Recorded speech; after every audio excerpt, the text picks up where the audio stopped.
అదరగొట్టే కారం రంగు రుచి ఆచి కారం పొడి. కేబినెట్ సమావేశంలో ఎమ్మెల్యేల తీరుపైన డిప్యూటీ సీఎం పవన్ కళ్యాణ్ ఆగ్రహంతో చేసిన వ్యాఖ్యలు రాజకీయంగా పెద్ద చర్చకు దారితీస్తున్నాయట.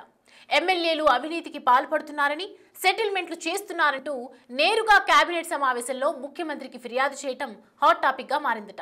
అంతేకాదు, తప్పు చేసిన ఎమ్మెల్యేలను వదలొద్దని ఎస్పీలకు, కలెక్టర్లకు ఆదేశాలు ఇవ్వాలని సీఎం కోరటం రాజకీయంగా దుమారం రేపుతోందట. ఇంతకీ పవన్ కళ్యాణ్ నేరుగా కేబినెట్ సమావేశంలోనే ఎమ్మెల్యేల అంశాన్ని ఎందుకు ప్రస్తావించారు? పవన్ వ్యాఖ్యల వెనుక రాజకీయ కోణముందా?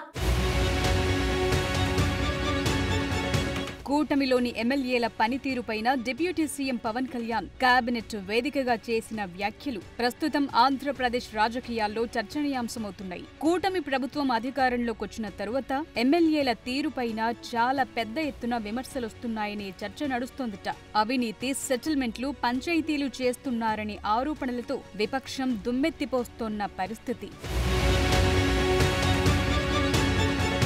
ఇదే అంశానికి సంబంధించి టీడీపీ అధినేత చంద్రబాబు నాయుడు కూడా పార్టీ నేతల సమావేశంలో అనేక సందర్భాల్లో ప్రస్తావించారు. కొంతమంది ఎమ్మెల్యేల వ్యవహార తీరు కారణంగా పార్టీకి, కూటమికి ఇబ్బంది కలిగేలా ఉందని పదే పదే చంద్రబాబు మందలిస్తున్నారు. మొన్న జరిగిన కేబినెట్ సమావేశంలో జిల్లా ఇన్ఛార్జ్ మంత్రులు ఎమ్మెల్యేలపై ఫోకస్ పెట్టాలని, ఎమ్మెల్యేలను సమన్వయం చేసుకుని వారిని దారిలో పెట్టాల్సిన బాధ్యత జిల్లా ఇన్ఛార్జ్ మంత్రులదేనని స్పష్టం చేశారు చంద్రబాబు. ఇక్కడి వరకు బాగానే ఉన్నా అదే సమయంలో ఉన్న డిప్యూటీ సీఎం పవన్ కళ్యాణ్ స్పందిస్తూ ఎమ్మెల్యేలపై వస్తున్న ఆరోపణలను చంద్రబాబు దృష్టికి తీసుకొచ్చారు. చాలా మంది ఎమ్మెల్యేలు రెవెన్యూ వ్యవహారాల్లో తలదూరుస్తున్నారని, పంచాయతీలు చేస్తున్నారని చంద్రబాబుకు ఫిర్యాదు చేశారు. అయితే పవన్ కళ్యాణ్ అంతమంది మంత్రుల మధ్యలో కేబినెట్ సమావేశంలో ఎమ్మెల్యేల గురించి ఆ విధంగా మాట్లాడటం పైన భిన్నమైన వాదనలు వినిపిస్తున్నాయట. కూటమిలో ఏవైనా సమస్యలున్నా, ఎమ్మెల్యేలతో ఇబ్బందులున్నా పార్టీ అధినేతలిద్దరూ కూర్చున్న సమయంలో చెప్పాల్సిన విషయాలను కేబినెట్ వేదికగా చెప్పటం సరైన విధానం కాదనే వాదన టీడీపీ నుంచి వినిపిస్తోంది. ముఖ్యమంత్రి చంద్రబాబు ముందే ఎమ్మెల్యేలు అవినీతి చేస్తున్నారని ఆరోపించటం, అందులోనూ కేబినెట్ సమావేశంలో ప్రస్తావించటం వల్ల ప్రజల్లోకి తప్పుడు సంకేతాలు వెళతాయన్న అభిప్రాయం కొంతమంది టీడీపీ ఎమ్మెల్యేలు వ్యక్తం చేస్తున్నారట.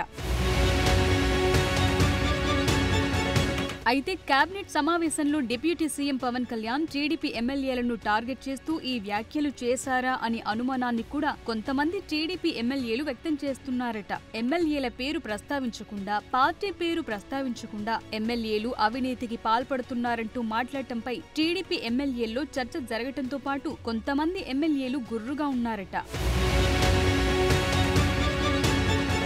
తెలుగుదేశం అధినేత చంద్రబాబు ఎప్పుడు బహిరంగ వేదికలపైన, అంతర్గత సమావేశాల్లో పార్టీ నేతలు కూర్చున్న సందర్భంలో జనసేన పార్టీ గురించో, బీజేపీ గురించో మాట్లాడలేదని, కానీ పవన్ కళ్యాణ్ తెలుగుదేశం ఎమ్మెల్యేలను టార్గెట్ చేసే విధంగా మాట్లాడటం సరైన విధానం కాదనే అంశాన్ని టీడీపీ ఎమ్మెల్యేలు చర్చించుకుంటున్నారట. పవన్ కళ్యాణ్ చేసిన వ్యాఖ్యలు జనసేన ఎమ్మెల్యేలకు కూడా వర్తిస్తాయా, లేక మిగతా పార్టీల ఎమ్మెల్యేలకు వర్తిస్తాయా అనే దానిపైన కూడా పవన్ క్లారిటీ ఇవ్వాల్సిన అవసరం ఉందని అభిప్రాయం వ్యక్తం చేస్తున్నారట. పార్టీలు కూటమిగా అధికారంలో ఉన్నప్పటికీ పార్టీల వారీగా ఎవరికి వారు ఎమ్మెల్యేలతో ఎప్పటికప్పుడు విడిగా సమావేశాలు పెట్టుకుంటున్నారు. పార్టీ నిర్మాణం వంటి వాటి మీద ఎవరికి వారు ఫోకస్ పెడుతున్నారు. కానీ ప్రభుత్వ పరంగా 3 పార్టీలు కలిసినప్పుడు మెజార్టీ ఎమ్మెల్యేలు ఉన్న తెలుగుదేశం పార్టీని టార్గెట్ చేస్తూ పవన్ కళ్యాణ్ వ్యాఖ్యలు చేయటం పార్టీకి ఇబ్బంది కలిగించే అంశమన్న అభిప్రాయాన్ని కొంతమంది నేతలు వ్యక్తం చేస్తున్నారట. కేబినెట్ లో పవన్ కళ్యాణ్ మాట్లాడిన తరువాత జరుగుతున్న చర్చ టీడీపీని ఇబ్బంది పెట్టే విధంగా ఉందన్న అభిప్రాయాన్ని వ్యక్తం చేస్తున్నారట. కూటమి ప్రభుత్వం అధికారంలోకొచ్చిన తరువాత మొదటి 6 నెలలు పెద్దగా స్పందించని పవన్ కళ్యాణ్ తరువాతి నుండి జరుగుతోన్న కేబినెట్ సమావేశంలో ఏదో ఒక అంశాన్ని, ప్రభుత్వ నిర్ణయాలను గట్టిగానే ప్రశ్నిస్తున్నారని టాకుందట. 2 నెలల ముందు లులు మాల్ వ్యవహారంపై కేబినెట్ సమావేశంలో పవన్ కళ్యాణ్ గట్టిగానే మాట్లాడారు. ప్రతి కేబినెట్ లో ప్రభుత్వ విధానపరమైన నిర్ణయాల్లో ఏవైనా అనుమానాలున్నా, అభ్యంతరాలున్నా పవన్ కళ్యాణ్ ఇన్వాల్వ్ అవుతున్నారని, ఇష్యూల వారీగా స్పందిస్తున్నారని మంత్రులు సైతం చెప్పుకుంటున్నారు. కేబినెట్ సమావేశాల్లో ఏ ఒక్క మంత్రి కూడా మాట్లాడరని, పవన్ కళ్యాణ్, నాదెండ్ల మనోహర్ ఇద్దరు మాత్రమే ప్రభుత్వ నిర్ణయాలను ప్రశ్నిస్తూ ఉంటారని టాక్ నడుస్తోంది.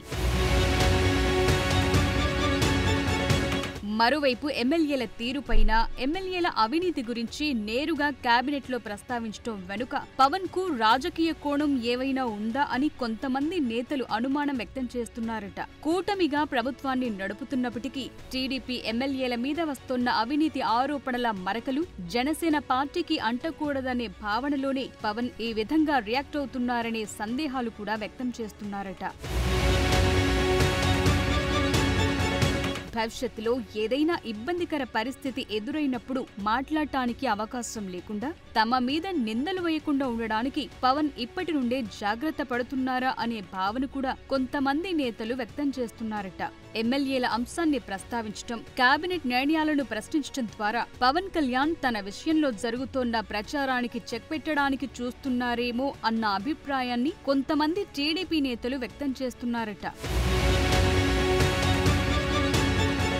పవన్ కళ్యాణ్ సైలెంట్ గా ఉంటూనే భవిష్యత్తులో అనుకోని పరిస్థితులు ఎదురైనప్పుడు తనకు ఎలాంటి మరకలు అంటకుండా ప్రయత్నాలు చేస్తున్నారనేది పొలిటికల్ సర్కిల్స్ లో నడుస్తోన్న చర్చ. ఏది ఏమైనప్పటికీ కూటమిలో పవన్ వైఖరి కొంత భిన్నంగా ఉందని కేబినెట్ సమావేశాల్లో ఆయన ప్రస్తావిస్తోన్న అంశాలు, విషయాలను గమనిస్తే రాజకీయంగా చాలా లోతుగా పవన్ కళ్యాణ్ ఆలోచించి ముందుకు వెళుతున్నారని రాజకీయ విశ్లేషకులు అభిప్రాయపడుతున్నారట.